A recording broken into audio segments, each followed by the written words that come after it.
Rocky Jordan.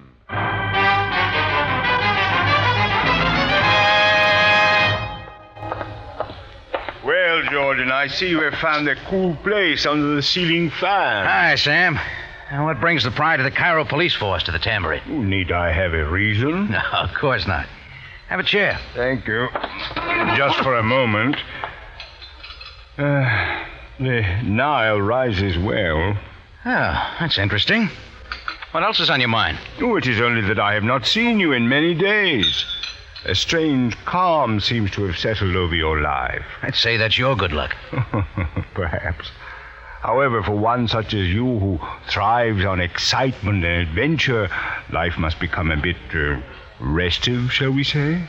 Shall we? Oh, I hadn't noticed. Oh, incidentally, your bartender, Chris, handles things quite capably here. Should you be away. All right, Sam, what's it about? I'm merely wondering if, for once, you would be interested in adventure only for adventure's sake. What do you got in mind? A great deal, Jordan. Now, about this prospective adventure, does it interest you? It might. Why? I thought it would. Come with me.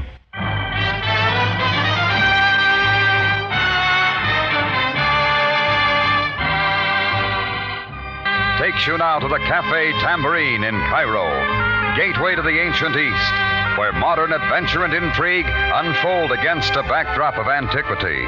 Tonight's Rocky Jordan story, Adventure in Zaqaziq.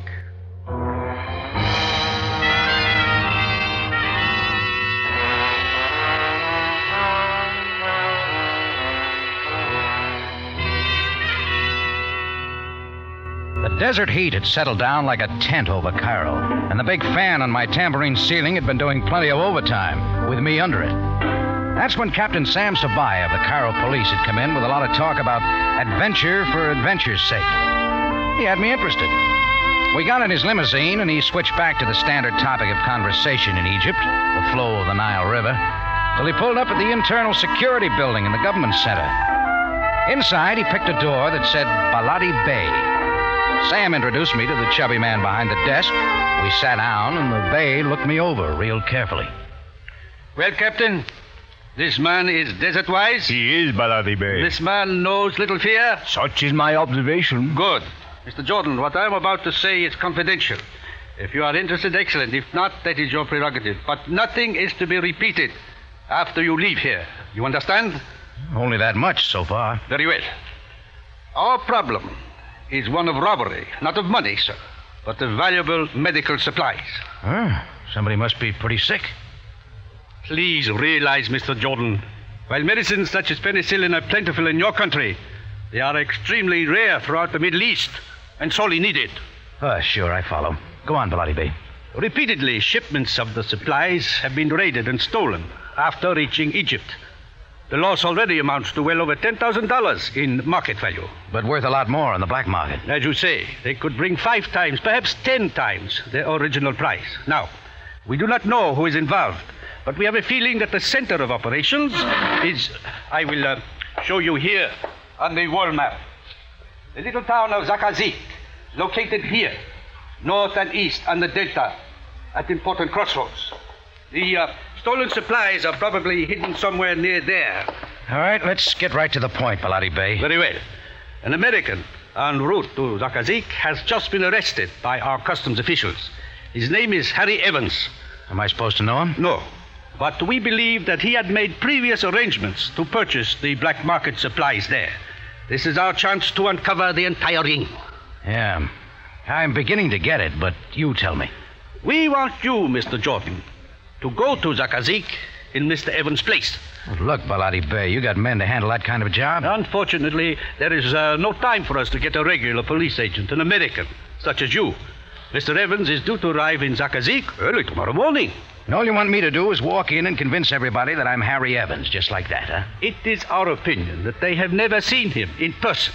But even so, it will be a distinct risk on your part. Well, that's one way of putting it. The black market ring is well organized and dangerous. Make no mistake about that. But it must be uncovered and broken. Well, Mr. Jordan, I'll think about it. You must realize that an immediate decision is necessary.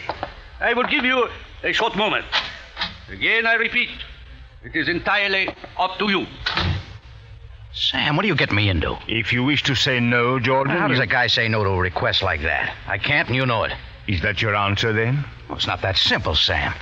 Anyhow, how would I make contact? The sellers will undoubtedly approach you. Supposing they do. What about the buying? You will be supplied with $35,000 in American money, marked, of course, for later identification. And what then? What if they ask how I'll get the stuff out? Tell them you have a plane waiting nearby to fly the medicines into Arabia.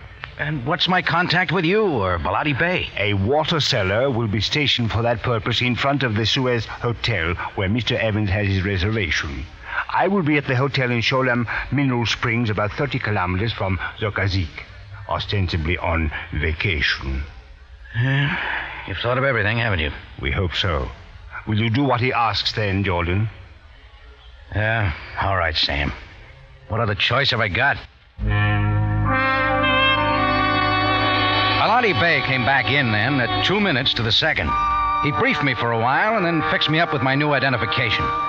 After that, I went back to the Tambourine and arranged with Chris to take over. I wondered if I'd ever see him or the Tambourine again. And that night, I boarded the train for Zaqaziq. I was there early the next morning, and a taxi dropped me at the Suez Hotel. Right away, I knew how well Baladi Bey had set his plans. Cool, pure water from the bubbling springs of Sholam. You get on the job early? Always I remain here to serve in whatever way I am needed.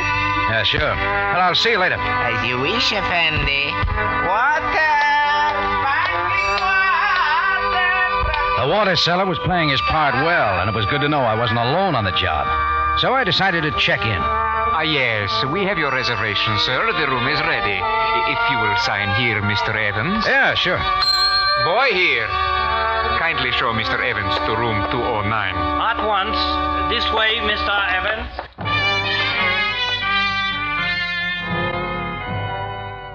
Well, all I could do was wait, and it wasn't easy. The water seller kept to his post outside. I moved from my room to the lobby, waiting for some move, but none came. I didn't like it. But I was in it now, and there was no getting out. That evening, I had some dinner in the hotel restaurant, sitting by the wall where I could keep an eye out. I was alone, except for a heavy-set Turk with a pretty Egyptian girl, eating silently across the room.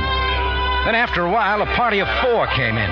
An American, the graying, successful type, complete with a cane, his talkative wife, and a couple of local boys wearing expensive tarbushes. The woman kept looking my way, and I wondered what it meant. Suddenly, she got up and came directly to my table. Oh, you poor, lonely man. Do I impress you that way, lady? Of course you do. You're an American, I can tell. All Americans get lonely when they're alone. I am Mrs. Bundy, and I insist that you join us at our table. Well, I won't take no for an answer. Whatever you have to do here, you can do at our table. I think I get what you mean. All right, Miss Bundy. Oh, now that's more like it, Mr. Oh, dear, silly of me. I didn't even get your name. Evans. Harry Evans. Harry Evans, what a nice name. I am Mrs. Bundy. But I told you that, didn't I? Well, my dear. No. Don't anybody get up. Jeffrey, darling, I want you to meet Mr. Evans. How do you do, Mr. Evans? Fine, thank you, Mr. Bundy. And this is Ahmed Bey, mayor of Zaqaziq, and Kemal Bey, agricultural supervisor for this district. How do you do, gentlemen? Now, let's all of us sit down and enjoy ourselves, huh? Well, it's great to see a fellow American again, Mr. Evans. Just passing through, I presume. Well, as a matter of fact... No. Everybody keep quiet while Mr. Evans tells us all about New York. You'll do that, won't you, Mr. Evans? Well, I'll tell you what I can. It's been quite a while. Oh, dear, I miss New York so much. Egypt isn't the same. Cotton, nothing but Yes, cotton, Mr. Evans. Long staple. Fairly profitable, I might say. What is your line? Well, right at the moment, Mr. Bundy... Business. You men can talk about that tonight. Tonight? Oh, didn't I tell you about the party at our house? Just a few friends. Kemal Bey and Ahmed Bey are coming, aren't you, dears? Oh, of course you are. Join us by all means, Mr. Evans. Yes. 9 o'clock sharp. Well, I'll make it if I can. Now, if you'll all excuse me... Of course, dear boy, run along. But remember, tonight, you can tell us more about New York. I decided this wasn't the contact, not in that kind of company. So I waited some more, just long enough to get through the lobby, up the stairs, and down the hall to my room. Come in, Evans. Shut the door. It was the heavy-set Turk I'd spotted down in the restaurant. The girl wasn't with him now, but a squirrel-eyed guy who played with knives was. He put his back to the door as I went in. Just to ensure a quiet talk, Evans. Is your friend talk too? Yes, as you can see, he has a very, sharp tongue. We don't need any rough stuff. Let's get on with it. Get on with what? You came here, you name it. I always like to make sure. First, we will look at your credentials. And do not bother. I will find your pockets. Well?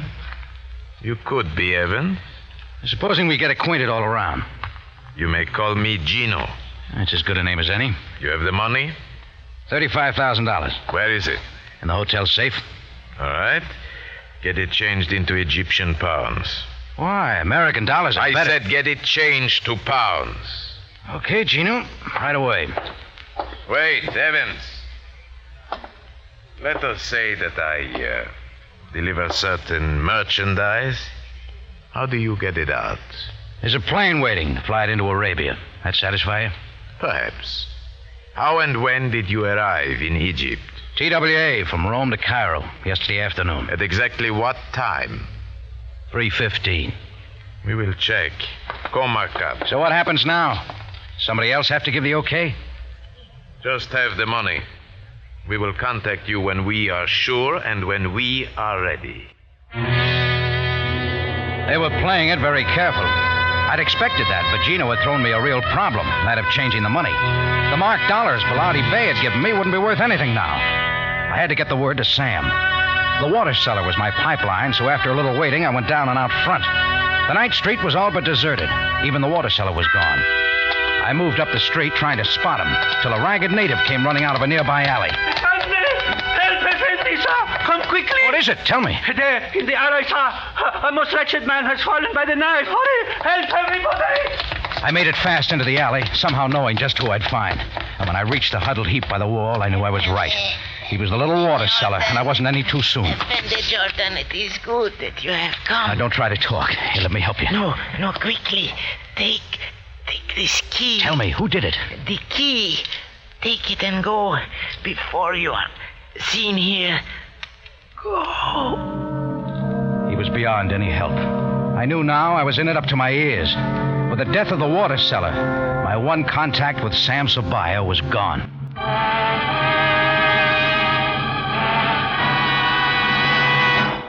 Tonight's adventure with Rocky Jordan.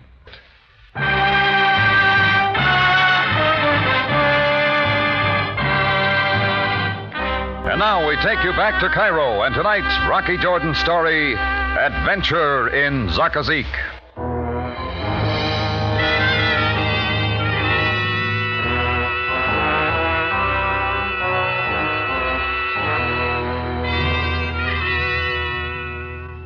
They called me Harry Evans in Zaqaziq, but now I wondered if the wrong people knew who I really was. The water cellar had made a fatal slip, and maybe I was next.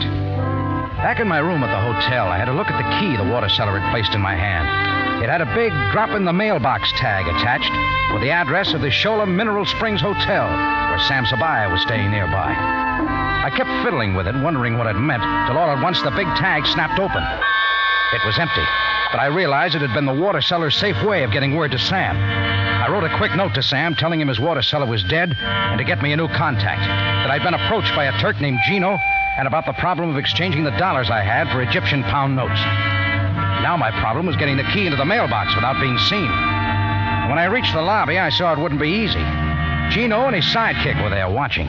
So I moved into the cocktail lounge and carefully dropped the key on the floor near the bar. I was about to go. A moment, Mr. Harry Evans. I turned to see the Egyptian girl who'd been sitting in the restaurant with Gino earlier that evening. Rhonda Hassan. Do you not remember? Gino wouldn't like you talking to strangers. Oh, you've changed, have you not? Since I was married to you in Port Said 3 years ago. Maybe we'd better sit down. I think so, too. You may order a brandy for me. Yeah, sure. 2 brandies here. Thank you, Harry. You're welcome. Oh, by the way, where is my former husband? You might try missing persons. Oh, you carry it off well, whoever you are. I think you and I will get on very nicely. That all depends, doesn't it? Ah, the brandy. Oh, here you are. I'll keep the change. I do not think I will tell Gino what I know. If you know anything. When I explain, you will see. It is necessary that I get out of Egypt very quickly. I want to go to your country, to America. The police on your trail, too? Oh, yes, but why is not important. I know you are not Harry Evans. I think you are with the police, who will do anything to uncover a ring which steals and sells rare medical supplies on the black market. Oh, I'm not a cop. I can't do anything. You are wise to admit nothing. But I am sure that you can arrange with authorities to get me out of Egypt, in return for what I can tell them about the black market ring. Look, did Gino send you in here? Oh, yes. But he does not know what I am saying, which is true. Now do what I ask, and I will keep my mouth shut about you. You can tell me something. Why is Gino taking his time about selling? It is his way. He will toy with you for a day or two, observe your movements, and then approach you for the sale. Yeah. But your help for me had better come before that time. Oh, Mr. Evans, there you are, you dear boy. Miss Hassan, this is Mr. and Mrs. Bundy. How do you do? You're coming to my party now, aren't you? Please do, old boy. Just a quiet affair. We'd like to have you. Bring the young lady along if you like. Well, I'm afraid I won't be able to make it, Mrs. Bundy. Sorry. Oh, don't apologize. We understand. Oh, Jeffrey, somebody dropped a key on the floor. Pick it up, why don't you? Well, if you like, my dear. Yes. Here you are. It says the Sholem Springs Hotel. Return postage guaranteed. Is this yours, Mr. Evans? Of course it isn't his, Jeffrey. Can't you see he's staying here? We can drop the key in the mailbox on our way out. Very well, my dear. Come along. We'll see you later, Mr. Evans. Yeah, sure. And I will see you later, too, will I not, Mr. Evans? I didn't answer. Rhonda finished her drink and went out, and I sat there trying to figure her. Maybe she was just Gino's way of toying with me. Maybe a lot more. Anyhow, Mrs. Bundy had taken care of my mailing problem. Then came more waiting. Just before bank closing time the next day, I decided to get the dollar bills changed for pounds, with Gino's squirrel-eyed friend hovering always in the background. But no word from Gino or Sam. The third day came, and it was getting monotonous, with a feeling everything was closing in, not just the heat now. In the evening, I went out on the street for a breath of air. Ah, Effendi, the shoes hold the sand of the desert. For a little bakshish, I will shine them like silver. Oh, not this time, Imchi. Please, Effendi, for bakshish, I shine the shoes or serve in whatever way I am needed. 2 piastres. Make it quick. As you say, sir. You do something besides shine shoes? Keep the eyes from my face, Mr. Jordan. I do not wish to suffer the fate of the poor water seller. Forget the water cellar. Where you from? From the springs of Sholam, sent by the good Captain Sabaya. Did he get a message? Yours, Mr. Jordan, sent in the hotel key. Go on. What does he say? To remain and wait. The plan is working well. Tell him not to be too sure. How long do I wait? It should not be long. When Gino decides, he will move fast. It better be soon. Ah, there, Effendi. The most beautiful shine. The piastres, please. Yeah, here you are. Thanks. Mutashakir. When you want another shine, I will be close by. I went back to the hotel, figuring I'd sit it out some more. But when I unlocked the door to my room, I didn't have to wait anymore. We will move now, Mr. Evans. You could have saved the time, Gino. You have the money in pounds? I've got it. Then everything is ready. Not till I see the supplies. All of them. All right, then come. We will go. Where to? You will find out. Come now. We went down. I picked up the money from the safety box, and then we were out on the street toward Gino's covered Jeep. I noticed the shoeshine fellow watching from a doorway. Not till we got to the car did I see that somebody else was there. Not Gino's helper, but the girl, Rhonda Hassan. She didn't look at me as I got in.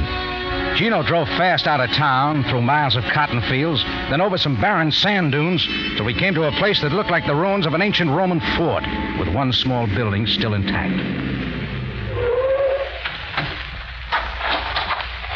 Straight ahead, Evans. Yeah, you picked a good hiding place. It's all in there, Gino? Yes, everything. Go in. Hold it, Gino. I said go in. Gino's foot on my back had sent me stumbling inside. I fell against a table and rolled to the floor as the door was slammed and locked. Then I saw by a dim light that something else had fallen to the floor. I picked it up. I'd seen it before. It was the hotel key that I thought had been mailed to Sam Sabaya. Just then, the blue-white light of a gasoline pressure lantern cut the gloom, and I knew I wasn't alone. There were two of them, Mr. and Mrs. Jeffrey Bundy. Jeffrey still had his cane. Get up, Mr. Jordan. Get up. Hurry, Mr. Jordan. We haven't much time. Well, I bet I missed a great party. It was a delightful affair. You would have enjoyed it. You see, we were not sure of you then. Not till you got a hold of this key. Yes, very conveniently. It was nice of you to drop it just where we'd find it. The message inside told us everything we wanted to know. So, the shoeshine man was your plant, too. Sabaya hadn't sent him at all. Excellent, Mr. Jordan. Is everything clear to you now? Sure. Means you two are the big stuff. Now, you've got quite a partnership. A very efficient one, Mr. Jordan. Now about the real Harry Evans. Where is he? He was your boy, only the police have him now. What has he told them? What do they know? All about the hijacking of a lot of penicillin for the black market. And that Zaqaziq's the pinpoint. They'll get the rest. Enough of this. Wait, just one more thing. Since coming to Zaqaziq, have you been in touch with the police in any way? After you had Gino get rid of the water cellar? That's something you'd like to know, isn't it? It really doesn't matter, Mr. Jordan. Now. Yes. Come, my dear. What happens here now isn't for the eyes of a delicate woman. Oh, Jeffrey, you're so considerate. Gino, you may come in now. Goodbye, Mr. Jordan.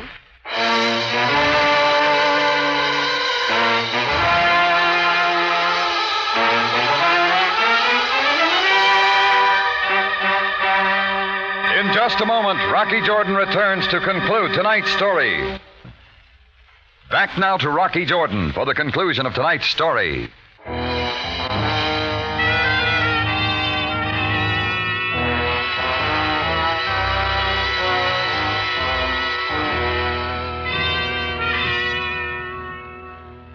Mr. and Mrs. Jeffrey Bundy stepped to the heavy door that was unlocked and swung open. They went out as Gino came in, still followed by the girl, Rhonda.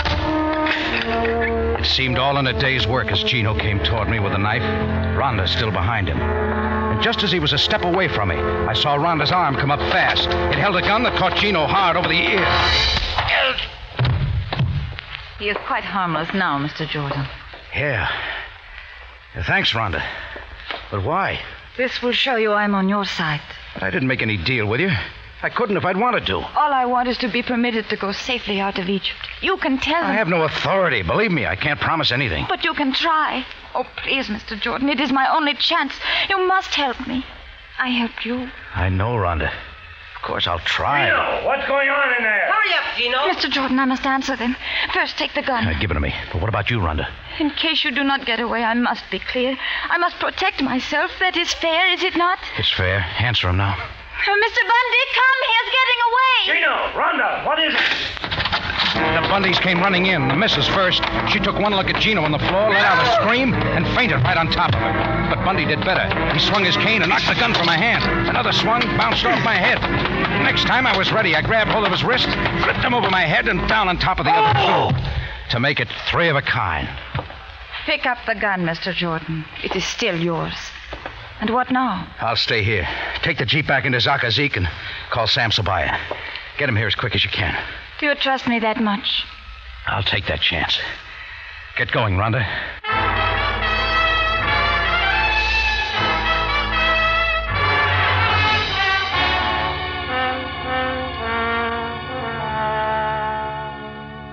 Well, Sam and some of the boys showed up in record time. He sent a couple of them to pick up the phony shoeshine man and Gino's squirrel-eyed helper, and all of us rode back into Cairo. The medicine supplies were found in one of the Bundy cotton warehouses. So Bellotti Bey got back the penicillin. The others got the pen. Rhonda had a debt to pay, but she'd proved herself, and it looked like she'd soon get her freedom to America. For me? Well, I'm right back where I started, trying to find a cool spot under the tambourine fan.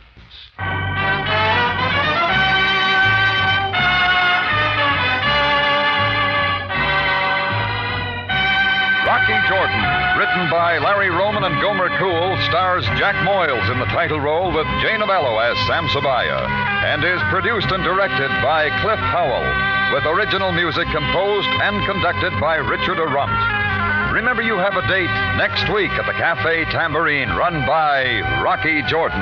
Same time, same station. And the story is The Big Gamble.